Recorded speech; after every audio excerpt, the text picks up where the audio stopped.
بل راديو جالية، وكنت موجود معنا في حديث اللي هو كان موجود فيه الدكتور عبد الكريم، يجي يقول لنا صحيح.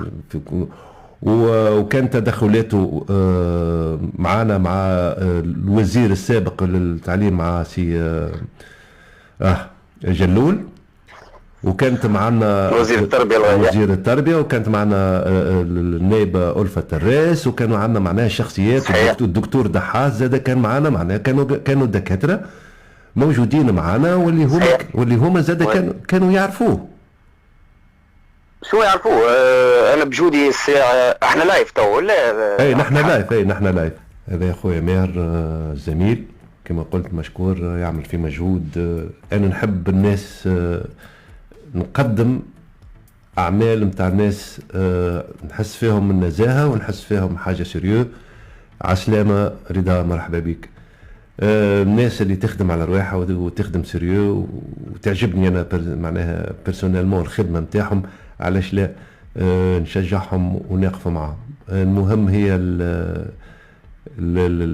الرساله واحده، الناس الكل نخدموا على نفس الهدف ما دامنا نحن في المهجر، ولكن كل واحد يخدم بطريقه الخاصه نتاعو، لكن عنده اعمال جيده طيبه ياسر. فهمني تو نسمعوا من بعد كيفاش النقاش معاه شويه اخر.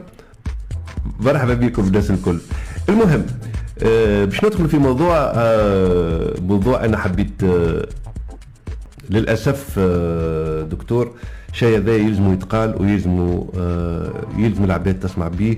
وطلبت انا شخصيا، طلبت البارح، تكلمت مع خويا ماهر، نقول مانيش صحافي على فكرة. عسلامة ملاك، مرحبا بيك يا ملاك. يا ملاك تقعد بحذانا شوية باش نحكيو شوية على الأبراج. والله بالحق نحب نعرف برشا حاجات.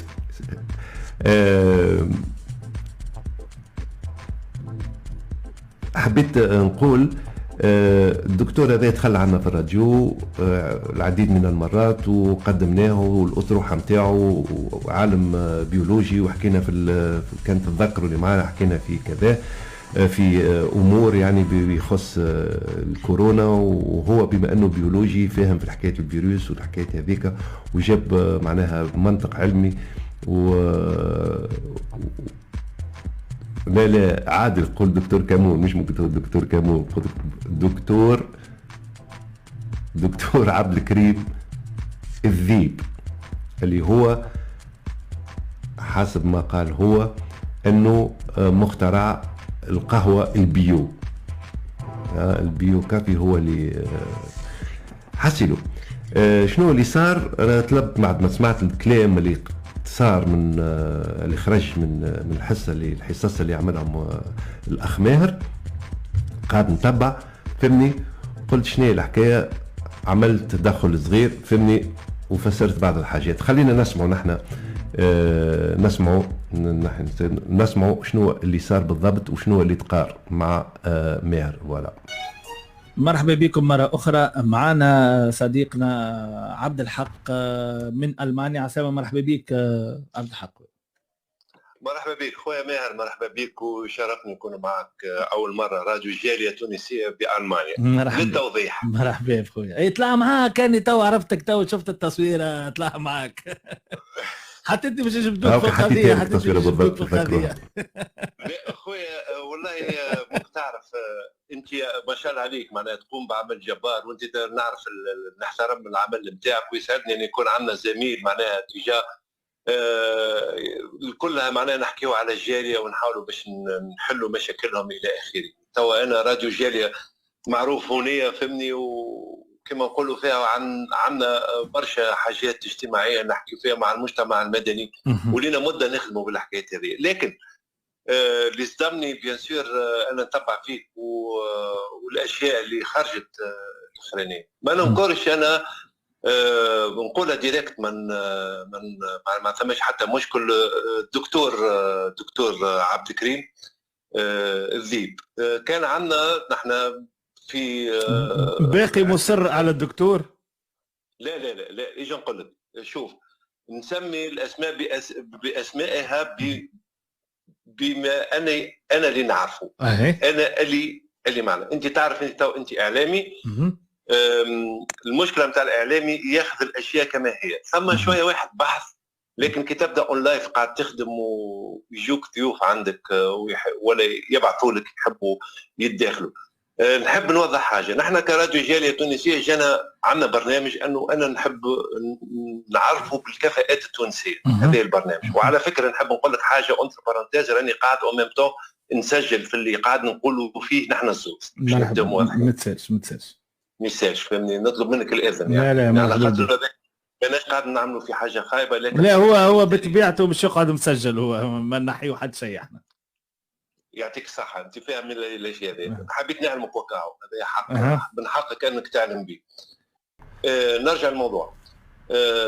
نحن نحب نشجع الكفاءات. جاو عندنا عرفنا بدكاتره في المانيا، ناس تعمل باش تعاون التوانسه والجاليه التونسيه معناها كفاءات. كانوا عندنا في البرامج نتاعنا وزراء، دكاتره الى اخره. منهم دكتور عبد الكريم. علاش نقول دكتور عبد الكريم ذيب؟ لانه انا ما عنديش عليه معلومات، لكن كدكتور بحث هو شنو اللي عنده، هو شنو كدكتور. به سامحني شنو اللي عنده. سامحني، هل انت متاكد اللي هو دكتور وباحث؟ شوف، من ناحيه الدكتور والعلم اللي هو جابه معاه وتكلم به يخليني اني نقتنع انه دكتور، لانه الشيء اللي تكلم عليه بما يخص العلم البيولوجي مقنع. وبحث انا في المعلومات اللي هو قالها وتكلم عليها صحيحه. معناها شوف، نحكيو بالواقع. خلينا من مجال معناها نتاع تحيل الى اخره. نحن نحكيو توا انتحال شخصيه الدكتور، اني نسميها انتحال شخصيه الدكتور. يعطيك صح. انا واقف ورا الميكرو ومن المهم انتحال شخصيه الدكتور. التسجيل هذا حطيت منه شويه، ما باش نوريكم معناها. تنجموا ترجعوا للصفحه اون ديتاي، تلقاو معناها الصفحه نتاع خويا ماهر، فهمني، وتلقاو لي ديتاي العباد الاخرين حكيت على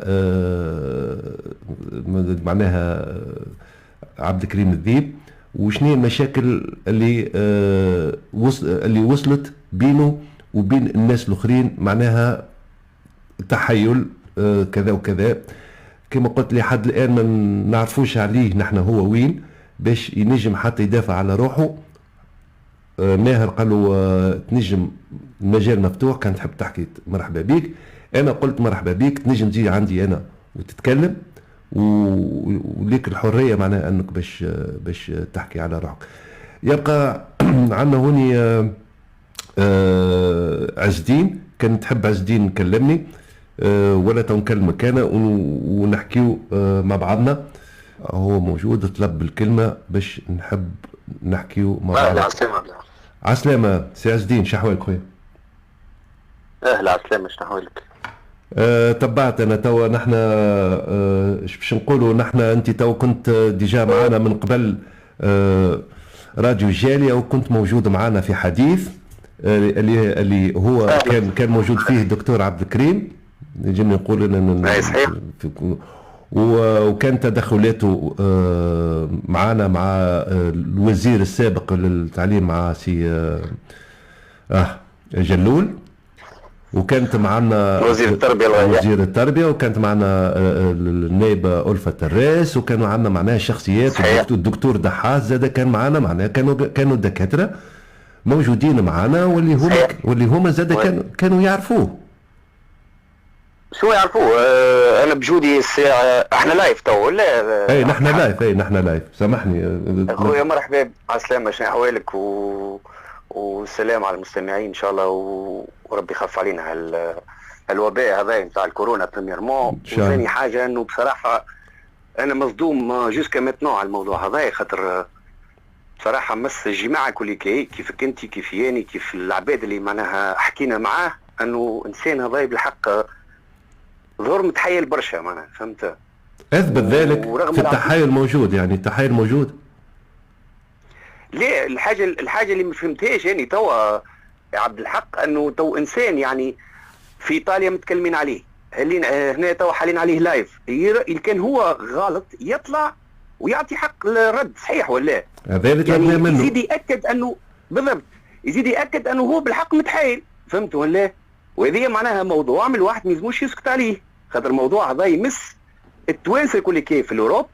وانا من منبر هذا نقول يعني من عندك انت انه البيرسون هذا التوانسه اللي عايشين في الاوروب كامله واللي عايشين في تونس واللي عايشين في الكل يردوا بالهم ما الكارثه هذه، على خاطر بصراحه طلعوا كارثه معناها، فهمت؟ عجب بصراحه المعلومات اللي جاتني من ايطاليا واللي جاتني معناها حتى الاخ ادم هو معنا، هو ديجا اللي هو تحايلوا عليه معناها، تحايل عليه في بريسك قداش كروا 11000 سمعت انا 500 يورو معناها، بخلاف في الشيخ اللي هو في السعوديه، بخلاف في اسمه جماعه اللي في ايطاليا. اليوم معناها سمعت ميم حتى على اللايف اللي تعمل في ايطاليا انه ثم واحد يعرفه من عام من 2015 وقت من اول ما هبط حتى الواحد مش يقول دكتور برشا فيه معناها الدك.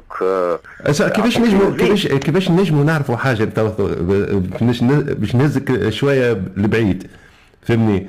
هو من ماهر سألني البارح قال لي انت متاكد اللي هو دكتور، فهمني؟ دونك من الناحيه العلميه الشيء اللي قاعد يحكي فيه مع الدكاتره الاخرين معناها موافقين على الكلام هذا، لكن انا نحشم معناها باش يجيني واحد دكتور يحكي معايا اللي ما يعرفوش من الاول يغلط فيه بصراحه. اي لكن انا كما نحشم ما نجمش الاعلام نقول له اي ما نجمش نقول له اعطيني ما يثبت اللي انت دكتور مثلا، تجي رزينه. هو ما يخليكش انك تثبت انك تقول له انت اعطيني هو دكتور. هو طريقه الكلام نتاعو يعني ساعات تحس انه انت مكشف كيف هو معناها تلمو عنده طريقه كيفاش يتكلمها، انه الاقتناع بريميرمون عنده الاقتناع هذه، حطها في بالك انه معناها كي يبدا يتكلم معاك مقتنع جوسكا زيد معناها، وهذه حاجه خطيره برشا، هذه حاجه خطيره برشا، على خاطر ثم عباد اللي بالحق راهم ينجموا يكونوا قارين معناها تلموا برشا لكن هما مرضى، فهمت؟ يعني من كثره القرايه سيء يتعدى ثم بوان يتعدى لها انه ما عادش ينجم يركز في الحياه العاديه، معناها يحسب العباد كل كي هذوما بكلهم مش يقولوا معناها يلزموا بالضبط، لا ولا يلزموا فريسه يلزموا ياكلها معناها، فهمت؟ يطلبوا فيا ما نعرفش شكون انا توا، ما نعرفش منين نمشي نشوفوا. فوالا حق تسمع فينا؟ جبته معك انت باهي ياسر ستري بيان. جبته معايا جبته معك انت دخلت على السلامة. شو احوالك ادم؟ اهلا شنو احوالكم يا سيدي؟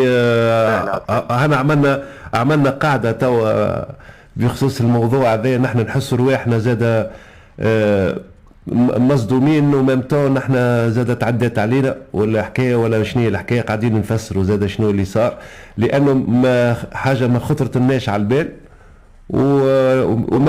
حتى نحن اجاتنا حكايه هيك على غفله معناها وقاعدين نوضحوا انه راهو معناها للشيء اللي صار باش العباد ما تدخلش في تفاهات اخرى وفي كلامات، خاطر البارح شوف ادم بالله وضح بالكدا للمجتمع يعني وللمستمع، وضح له معناها بالضبط كيفاش لا سيتياسيون وكيفاش معناها تحايل وتو انا نقول لك معناها بالضبط كيما تحايل عليك انت، كيما تحايل علينا احنا، كيما فهمت؟ خاطر بالحق تحس به عنده طريقه يخدم بها وطريقه معناها بصراحه بشعه كيما نقولوها، فهمت؟ يعني ما نطولوش برشا بالله على خاطر ديجا نحكيو على ديتاي صغار، ديتاي صغار ديجا، خاطر كل شيء تحكي عند ماهر، وننصح العباد معناها اللي تحب تعرف اكثر ترجع للفيديوهات نتاع ماهر، فهمني وكل شيء محطوط. تفضل خويا. انا كلمتكم على خاطر حاجه برك لما حالة كيما قلتوا انتم كل شيء حكينا فيه بليز موا توا. الحاجه لا بلوز امبورطونت وانه نقولها، وانه اذا اي انسان عنده انفورماسيون ماذا بيا يتصل بكم انتم ولا بماهر على الاقل يبعثوا له الاوراق، باسكو معناها اليوم جي كونتاكتي معناها لي فورس دو لوردر، وانا كلمت الفينانس معناها بوليسيا دي فينانس معناها في ايطاليا، هما من الجروب هذايا هما الاكثرين اللي يتبعوا الحكايات نتاع لي زرناك اللي هو بالالمانيه الفينانس امت تسمى. اي فينانس امت، نحن نقولوا بالالمانيه تسمى الفينانس امت. اي جوارديا دي فينانس. ديجا اتصلت بهم وفرحانين به على الاخر، قالوا لي جانا في اقرب وقت. انا باذن الله نكمل خدمتي لو بلو فيت بوسيبل ومش نمشي بحذاهم. ديجا عندي دي تيمونيونس، معناها عندي ديجا حكايات من عند خويا ايمن وخويا رامي زاد نورمالمون يبعثوهم لي غدوه ولا بعد غدوه، وقاعد نلم لو ماكسيموم خاطر هما قالوا لي جيب لي بروف اكثر بروف موجودين. انا قلت لهم راني انا تحايل عليا، تحايل على برشا من الناس، وقلت له راهو سين فيليا خاطر السير هذايا ماهوش وحده، راه ثم ناس وراه ثم ناس جماعه اخرين معاه قاعدين ابار قاعدين يدعموا فيه معناها في الافكار، ولكن حتى لوجستيا معناها قاعدين يعطوا فيه في البوسيبيليتي. تو مثال كيما هو نورمالمون ما عندوش الحق يحل الكونت، ثم ناس دعمته باش يحل الكونت، دعمته في ايطاليا باش حل الكونت ولا السكنه زاده مثلا. ثم برشا حاجات تو مش تخرج. الراجل بصراحه هذايا تو حل على روحه باب جهنم معناها كيما يقولوا فيه. هي تو نحن كان نقيموا تو نحن حسب اللي تبعته انا وحكيت معناها كان نقيموا الفلوس هذه الكل اللي صار فيها تحايل لحد الان قداش يوصل الشيء هذا؟ والله نورمال انا متحايل عليه في 11700 يورو. انت اللي تحايل عليك في 11700. اوكي.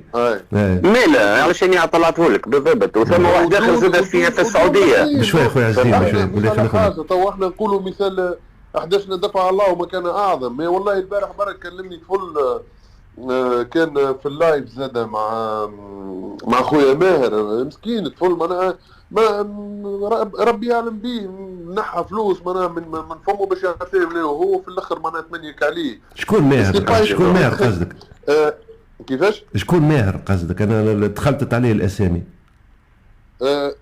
ماهر هو السيد اللي عنده الباج بتاع لا قال لك واحد معناها هو كلمه واحد عبد الحق كلم ادم البارح وقال له معناها واحد. اوكي فهمت كيف. لا واحد كلمني واحد زاد اخر كان معاهم البارح في الباج فهمت. هيك هو معناها كي تجي تشوف احنا ديجا على التيران نورمالمون عندنا ما بين 25000 و 30000 يورو هذوما ديجا بليزومون الواضحين اللي معناها هذوما بداو هكا كل واحد يقول لك هاو عندي 2000 او عندي 5000 او عندي 3000 فهمتني. لكن حسب ما فهمت المعطيات نورمالمون حتى سي عز الدين ثم تكون تعرف اخر معناها من بلاد اخرى نورمالمون صحيح من السعوديه طيب ولا فهمتني. احنا تو نزيدو نثبتوا معاه ان شاء الله خويا الراجل يعطينا الصحيح على الاقل. دو فاسون انا تو اللي كونت نتاعو الكل اللي كان مشي يحطوهم شي بردوهم مش يشوفوهم ومش يشوفوا واش فما واش ما فماش ومش يزيد يقول لهم زاد لي ديرنيير ترانزاكسيون معناها من 2016 ولا من 2015 اللي موجودين الكل تعداوا باسم عبد الكريم الذيب حتى بالوستر يونيون واحد وكذا لازمهم يتعداوا الكل خاطر يقعدوا هذوك في الارشيف 10 فهمتني. المهم عندنا سي نور الدين العميري يقول لي عبد الحق انت المره الجايه اللي باش يطلع معاك كدكتور ولا حي اطلب منه بطاقه عدد 3 باش تكون مكملين. وشوف تسلك. المهم الميساج بتاعك وصل وكما قلت انت اللي يعرف حد ولا يعرف حاجه ولا يعرف اي حاجه يتصل بينا سواء كان انا ولا تونسيين ايطاليا فهمني وعند ماهر فهمني موجودين الناس الكل. نحن كما نقولون حبينا للتوضيح وان شاء الله بارك الله فيكم يا سيدي بارك الله فيكم. وهذا نقول لك على خير واللي عند ربي ان شاء الله كبير ان شاء الله وما يعينك يجيك الموضوع ورمضانكم مبروك. بالله سامحوني لحظه عندي اخت محرز تحب تكلمكم لحظه. اي تفضل حتى هي نورمالمون كونسيرني في الحكايه هي اللي تثبت في الشيء. مرحبا اهلا بيك مرحبا. اهلا عسلامه. نحويرك يا عايش ان شاء الله معرفة طيبة ساعة. محلى صوتك باش نخفك انت محلى صوتك باش تولي تخدم معايا. يا عايشك ربي يخليك. تفضل اسمعني احنا اول حاجة التوانسة يلزمنا فما هي نقطة في المونتاليتي نتاعنا يلزمنا نبدلوها. انسان هزب وجه انسان متحايل مهم حتى في 10000 نحسوه يبرا مسنا خويا عداها علينا نحشم باش يفز يقول راهو انسان تحايل عليا ذاي كيف ايمن كيف برشا عباد هذا يميل هذا يدميل هذوما لي بوان يشجعوه راهو هو وخلوه يافونسي على خاطر اون فيت اول وحده تكلمت ما تصورش التوانسه قداش وقفوا معايا ما تصورش التوانسه قداش وصلوا صواتنا ما تصور ديجا هكريت الحكايه بدات في تونس برتون في فرنسا وعملت بوبليكاسيون في تونس على شخص في ايطاليا، وصل صوتي لايطاليا بفضل توانسه. نحن التوانسه وصل حتى لالمانيا لهنا. واو ديجا وصل لالمانيا، هاك شفتها وصل لالمانيا. معناها بدت بميساج نتاع ظلم، جيت قلت لهم يا ولادي انا راني هزبت خويا راهو هزب، ردوا بالكم. نحن في تونس عندنا المونتاليتي نتاع يا خويا هزبت لي، هذا الشيء اللي يشجع متحايلين، هذا الشيء اللي يخلي العباد ما تتكلمش. شنو عاودها مره اخرى ما فهمتكش شنو المونتاليتي، شنو اللي عندنا في توانسه مره اخرى ما فهمتكش شنو. احنا عندنا المونتاليتي انه واحد هزب مثلا جاي عبد عداه عليه تحايل عليه يحشم ويسكت. يسكت على كان نتكلم ايمن من الاول، كان نتكلم اول واحد عداه عليه واول واحد تحايل عليه، رانا ما وصلناش كيف هكا ولينا سيرين. الراجل ولد خدمته معناها يتعدى على العباد اللي ما زالت تفيق، اللي ما زالت تقول لك تو محرز مثلا خويا ونعرفوا غلطه ذي فيه، بورتون اللي هي ميزه طيبه ما في وقتنا ذي غلطه، انك تفيق العباد، انك تخزر العبد. اي في بالي محرز يسمع انك تفيق العبد. هو كي وقت نحكي معاه قلت له محرز راني دخلت على امازون نلوج على الكتاب ما لقيتوش، كلمت صاحبتي في ايطاليا قلت لها شوفي لي الجريده اللي يحكي عليها، شوفي لي الكتاب. قالت لي الشخص هذا اكزيست با، قالت لي راهو موجوده كاين فيديوهات. وعاودت كلمت محرز، نلقى محرز متحمس الفكره، قالت لي خويا نحن ما نمشوا لايطاليا باش نشربوا قهوه ايطاليا، انا باش نهبط القهوه لتونس باش يشربها الشعب، واليوم نصور فيها ما نعرفش شنو 10,000 غو، غدوه تو نخدم برشا ونصور برشا. هو راهو يا خويا راهي خدمته التحايل، معناها كان نحن عندنا في مخنا بلان باش نعدوها على العبد، هو راهو عنده 200 انسان قاعد في بلاصته. ايماجين عبد في بقعه باش يقوم الصباح يتوكل على ربي يبدا يخدم ويتعب ويشقى، ما عنده ما يعمل، شد التليفون يعمل دي باج، انت نهبط عليه كومنتير وتشوف انت لي باج قداش هاجموا عليا، يمكن 50 باج يا ارهابيه يا اللي بيك يا اللي عليك، مش بالهم باش نرخنا ما عندي ما مخبيه. ونهار خرجت من تونس، خرجت الحمد لله مكتوب ربي جيت، وتعرفت الحمد لله على ولد حلال ونحمد ربي ونشكره، وربي هشني بالطرق الكل. كنت نخدم في تونس حرس 10 سنين، جاني مكتوبي في فرنسا الحمد لله عايشه ولاباس وجوي باهي. ردني هربه من تونس، ردني ارهابيه، يبعث لي في الميساجات يعمل لي ما نجيك لفرنسا وما نعمل لك وما نعمل لك وما ندني لك ومدري وشني، مش بالو باش نخاف. هو مرات البلان اللي عملوا في مخه طلع غلط، المره دي مش طير كله يتاكل لحمه وماناش نهدوا فيه راهو. اما وشنيا باش يتربى على خاطر الانسان كيف هكاك نحن كتوانسه بسطاء ما نحطوش ليه حد، ومستحيل باش يجي عبد اخر يحط له حده. يلزمنا نحن البساط اللي تابعين على فلوسنا، اللي شاقين على فلوسنا، اللي 500 يورو تعنيك بالحق واللي 100 يورو تعنيك بالحق، لا ما تاخذهاش من عندي. اخويا نولي ميساج رجل اعمال عندي مليارات ومع ذلك عملتها بفلوسي، ما عندكش الحق باش تحايل علي. نحن رانا عادرينكم لا راديو فرحانين بولد بلاد في الغربه يا خويا، ولد بلاد منورنا في ايطاليا، هات خنجيبوه نفرحوا بيه، في بالي ما خديتوا من عنده شيء وما كنتش تدعموا فيه، انتم تدعموا فيه كتونسي. نجم نكون في بلاصتو، نجم نكون محرز، نجم تكون انت في بلاصتو زاده، نفرحوا كي يشوفوا ولد بلاد واصل، اما ما تشوهش صوره توانسه. بارك الله فيكم الناس الكل، يعطيكم الصحه. بارك الله فيكم. يقولكم على خير. سلام. عايش. سلام.